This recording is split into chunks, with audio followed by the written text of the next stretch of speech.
Assalamualaikum warahmatullahi wabarakatuh. Perkenalkan, nama saya Dani Sanjaya sebagai moderator dan pemateri di kelompok 6 sistem operasi.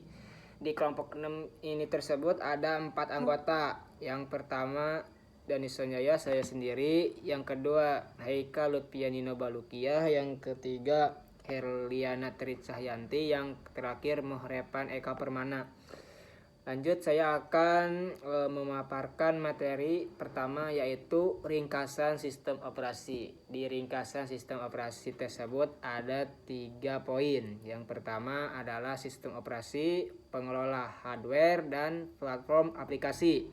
Yang kedua adalah fungsi utama, interface. Terus yang kedua resource management. Yang ketiga memory management. Yang terakhir adalah security. Dan poin terakhir yaitu jenis sistem operasi, yaitu batch, yaitu time sharing, distributed, dan real time.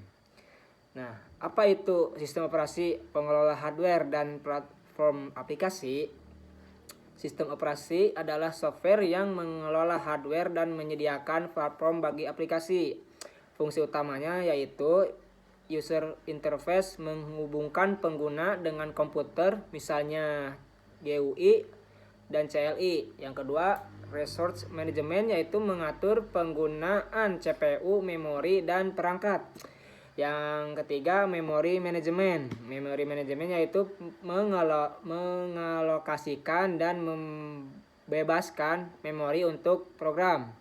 Yang terakhir yaitu security, menjaga sistem dari akses ilegal. Poin kedua, jenis sistem operasi ada batch, time sharing, distributed, dan real time. Apa itu batch? Yaitu mengenai pekerjaan tanpa interaksi langsung. Yang kedua, time sharing, mendukung banyak pengguna secara interaktif. Yang ketiga, distributed, yaitu mengkoordinasikan beberapa komputer sebagai satu sistem. Yang terakhir yaitu real time, merespon dalam waktu sangat cepat, cocok untuk sistem kendali. Dan untuk penjelasan tambahannya adalah sistem operasi adalah otak yang memungkinkan program lain berjalan dengan baik. Ia berfungsi sebagai perantara antara pengguna dan perangkat keras. Sekian dari saya, selanjutnya akan dilanjutkan sama rekan saya. Jadi di sini saya akan melanjutkan materi dari rekan saya, dan di sini saya akan menjelaskan tentang organisasi sistem komputer. Jadi di sini terdapat 3 poin utama di organisasi sistem komputer. Yang pertama yaitu terdirinya dari CPU, controller, dan juga memori via bus. Yang poin kedua ada bootstrap program, interrupt, dan system call. Dan untuk poin ketiga adanya storage, register, cache, RAM, dan disk. Jadi di sini saya akan sedikit menjelaskan terkait CPU. CPU merupakan Central Processing Unit, yang dimana otak komputer yang mengeksekusi instruksi dari program yang ada. Bertugas untuk mengoperasikan logika aritmatika dan pengaturan alur kerja sistem. Juga selanjutnya ada controller. Controller merupakan perangkat input atau output, misalnya keyboard, disk atau printer, ataupun perangkat-perangkat output lainnya. Dan juga untuk mengatur komunikasi antara CPU dengan perangkat eksternal. Yang ketiga adanya memori. Di situ memori merupakan tempat penyimpanan data, baik itu sementara ataupun jangka berkepanjangan. Yang selanjutnya memori yang via bus merupakan jalur yang menghubungkan CPU, memori, dan juga perangkat lain. Terbagi menjadi bus data, bus alamat, dan juga bus kontrol. Selanjutnya di sini saya akan menjelaskan terkait bootstrap program. Yaitu bootstrap program merupakan program awal yang akan dijalankan pada saat komputer dinyalakan. Jadi pada saat komputer dinyalakan dan juga akan menampilkan operating system yang digunakan, itu merupakan bootstrap program. Yang kedua ada interrupt. Interrupt merupakan sinyal dari perangkat, misalnya keyboard atau disk, yang meminta perhatian ke CPU. Jika membutuhkan sinyal akan masuknya kepada intrup, dan juga menjelaskan tentang sistem call merupakan cara program layanan dari sistem operasi. Contohnya dari sistem call adalah membuka file, membuat proses, dan mengakses perangkat. Selanjutnya saya akan menjelaskan tentang storage. Storage itu terbagi menjadi 4. Yang pertama ada register, cache, RAM, dan juga disk. Yang pertama register itu sangat cepat, jumlah sedikit di dalam CPU. Cache itu merupakan yang cepat dan juga menyimpan data yang sering kita pakai. RAM merupakan tempat utama program berjalan atau tempat utama penyimpanan kita berada. Disk merupakan kapasitas berat, lambat, menyimpan data permanen. Jadi kalau misalkan untuk menyimpan data-data dalam rangka panjang, kita biasanya akan disimpan di disk. Jadi di sini saya akan melanjutkan materi dari rekan saya, dan di sini saya akan menjelaskan tentang organisasi sistem komputer. Jadi di sini terdapat 3 poin utama di organisasi sistem komputer. Yang pertama yaitu adanya terdirinya dari CPU, controller, dan juga memori via bus. Yang poin kedua ada bootstrap program, intrup, dan system call. Dan untuk poin ketiga adanya storage, register, cache, RAM, dan disk. Jadi di sini saya akan sedikit menjelaskan terkait CPU. CPU merupakan Central Processing Unit, yang dimana otak komputer yang mengeksekusi instruksi dari program yang ada. Bertugas untuk mengoperasikan logika aritmatika dan pengaturan alur kerja sistem. Juga selanjutnya ada controller. Controller merupakan perangkat input atau output, misalnya keyboard, disk atau printer, ataupun perangkat-perangkat output lainnya. Dan juga untuk mengatur komunikasi antara CPU dengan perangkat eksternal. Yang ketiga adanya memori. Di situ memori merupakan tempat penyimpanan data, baik itu sementara ataupun jangka berkepanjangan. Yang selanjutnya memori yang via bus merupakan jalur yang menghubungkan CPU, memori, dan juga perangkat lain. Terbagi menjadi bus data, bus alamat, dan juga bus kontrol. Selanjutnya di sini saya akan menjelaskan terkait bootstrap program. Yaitu bootstrap program merupakan program awal yang akan dijalankan pada saat komputer dinyalakan. Jadi pada saat komputer dinyalakan dan juga akan menampilkan operating system yang digunakan, itu merupakan bootstrap program. Yang kedua ada intrup. Intrup merupakan sinyal dari perangkat, misalnya keyboard atau disk, yang meminta perhatian ke CPU. Jika membutuhkan sinyal akan masuknya kepada intrup. Dan juga menjelaskan tentang sistem call merupakan cara program layanan dari sistem operasi. Contohnya dari sistem call adalah membuka file, membuat proses, dan mengakses perangkat. Selanjutnya saya akan menjelaskan tentang storage. Storage itu terbagi menjadi 4. Yang pertama ada register, cache, RAM, dan juga disk. Yang pertama register itu sangat cepat, jumlah sedikit di dalam CPU. Cache itu merupakan yang cepat dan juga menyimpan data yang sering kita pakai. RAM merupakan tempat utama program berjalan atau tempat utama penyimpanan kita berada.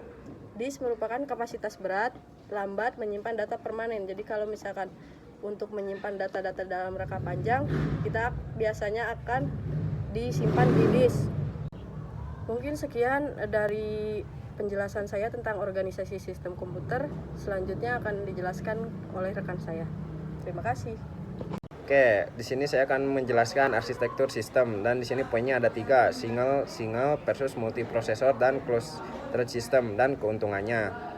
Oke, di sini saya akan menjelaskan single processor system.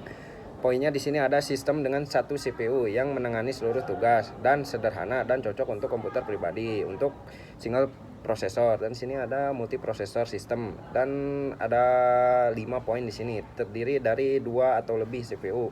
Keuntungannya throughput meningkat, lebih banyak tugas diproses, dan di sini ekonomi, berbagi memori dan perangkat, dan reliabilitas jika satu CPU gagal, yang lain masih bekerja. Oke, di sini yang terakhir ada cluster system. poinnya ada dua. Di sini ada gabungan beberapa komputer yang bekerja sebagai satu sistem dan digunakan untuk aplikasi yang memerlukan kinerja tinggi atau ketersediaan, misalnya server perusahaan dan database cloud.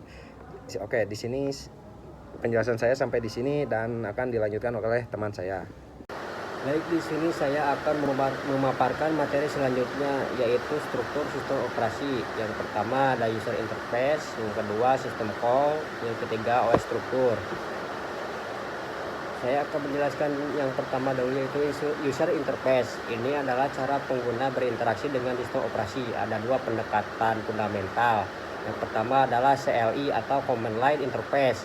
Ini adalah antarmuka baris perintah atau command interpreter yang memungkinkan pengguna untuk memasukkan perintah secara langsung agar dapat dijalankan oleh sistem operasi.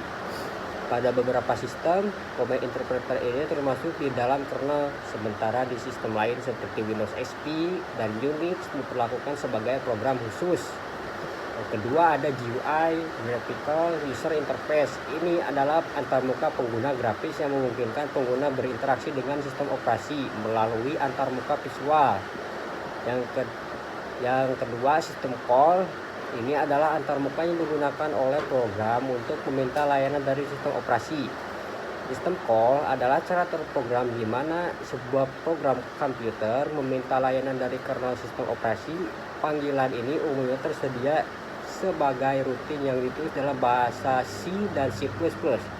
Sistem call dapat dikelompokkan menjadi 5 kategori utama. Yang pertama proses kontrol, termasuk end, abort, load, execute, create process, terminate process, wait for time, wait event, signal event, serta alokasi dan pembebasan memori. Yang kedua manipulasi file atau file manipulation, termasuk create file, delete file, open, close, read, write, reposition, serta mendapatkan atau mengatur atribut file. Yang ketiga, device management atau manajemen perangkat, termasuk request device, release device, read, write, reposition, mendapatkan atau mengatur atribut perangkat. Dan logically attack or detect devices. Keempat, information maintenance atau pemeliharaan informasi, termasuk get time or date, set time or date, get system data, set system data, serta mendapatkan atau mengatur atribut proses, file, atau perangkat. 5. Di sini ada communication atau komunikasi, termasuk create or delete communication connection, send or receive message, transfer status information, dan attach or detach remote devices. Yang ketiga, OS struktur. Bagian ini menjelaskan berbagai desain internal dari sistem operasi. Yang pertama ada simple struktur atau struktur sederhana. Sebuah struktur dasar yang diagramnya menunjukkan lapisan-lapisan yang terdiri dari ROM, BIOS, device drivers, resident system programs, dan application programs. Kedua ada monolithic struktur atau struktur monolitik. Disebutkan dalam struktur ini berbagai komponen seperti sistem call interface, file system, swapping, CPU scheduling, dan virtual memory semuanya berada di dalam kernel.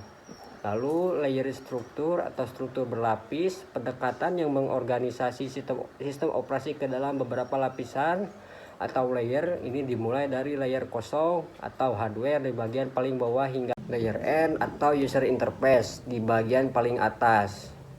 Selanjutnya ada microkernels, struktur yang bertujuan meminimalkan fungsionalitas di dalam kernel. Hanya microkernel yang berjalan di mode kernel, sementara komponen lain seperti client program, file server, dan device drivers berjalan di user mode. Lalu ada modules atau modul. Struktur yang menggunakan pendekatan modular, terdapat kernel inti yang dapat memuat berbagai loadable modules atau modul yang dapat dimuat sesuai kebutuhan seperti scheduling classes, file systems, loadable system calls, dan device and bus drivers. Mungkin hanya itu saja ya materi yang dapat saya paparkan. Saya akan kembalikan lagi kepada moderator.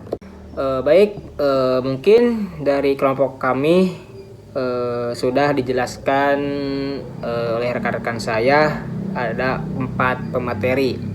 Mungkin saya akan menyimpulkan semua 4 materi tersebut, yaitu sistem operasi adalah fondasi utama yang memungkinkan perangkat keras dan perangkat lunak bekerja bersama secara efisien, aman, dan berstruktur.